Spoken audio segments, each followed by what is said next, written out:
M0FXB, welcome to my channel. Anytone 878 and the lock button stroke buttons. So at the moment, if you hold down your star, you will lock the key, you will lock everything. So let's just hold it down. And it says here key locked.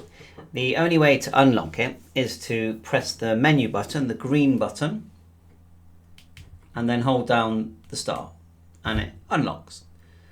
So let's do that again. Hold down and it's locked. Now if we try and push the keys, it's going to say key locked, but you can actually stop it doing that. And I had a question asking me, can you? Yes, you can. You go into the software, you can see in the background. On the left, click optional settings and this window appears. Go to key function and down at the bottom here you've got knob lock, which you can turn on and off,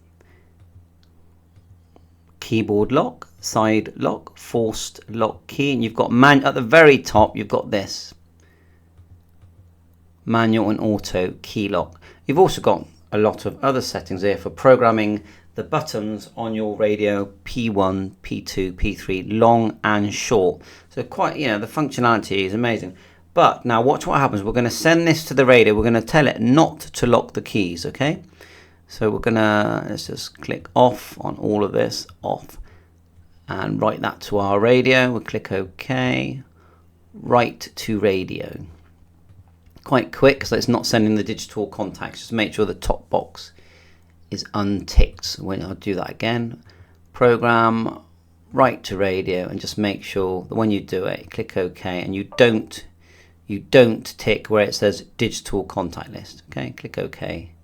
Oh, it's rebooting now. So if you ever get stuck on your COM port, right click, device manager, go to ports, and when it does turn on with the Retivis or the TYT cable connected, it will give you the COM port, which here is the USB serial device COM8.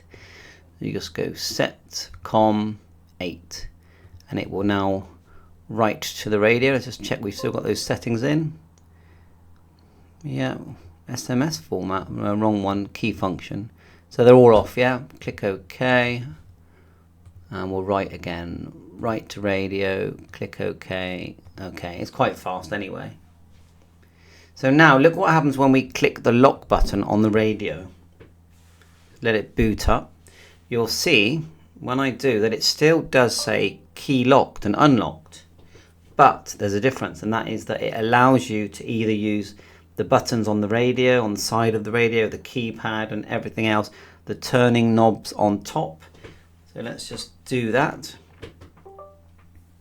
So we're going to hold down the star. It says the keys are locked. So in theory, we should not be able to type the key on the keypad. But look, we still can, as you can see. Now, if we try and press the star again, menu, then star, do that again, menu, star. It still goes through the process of locking and unlocking the keys, but the end result is it's either going to allow you to use the buttons or not, and you choose that in optional settings under key function. Then you've got manual lock and auto locks. I'm guessing that you can select a timeout, because I've been looking around to see what the difference is between manual lock and auto lock, and I reckon somewhere there's a timeout. It could be the long key time. Now that's more how long you hold the key. Forced lock key. I was thinking that after a certain amount of time it just would automatically lock the keyboard, or possibly when someone's talking it will automatically lock the key. So if someone else has found that function, so I haven't seen that. I'm sure it's here somewhere. Display, power, auto repeater. Maybe it's in the actual code plug. Record function, display, volume, digital, other. Let's try other. Address book, timeout. No, that's when you're talking, isn't it? Surely. Got a time right there, TOT. So we're looking for lock key time. I bet it's there somewhere. Anyway, thanks for watching my channel. Someone tell me where that is, the timeout.